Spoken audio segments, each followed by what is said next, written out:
Hello everyone, কি অবস্থা সবাই? তো এটা হচ্ছে খোনা ফল।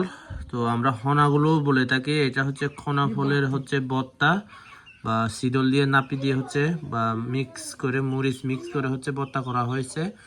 তো সাথে আছে হচ্ছে এই যে মিষ্টি কুমড়া শাক, আর সাথে হচ্ছে সাদা ভাত। তো আজকে দুপুরের খাবার হচ্ছে খোনা ফল আর লাউ শাক, দুইটা আইটেম। তো পাহাড়ি খাবার।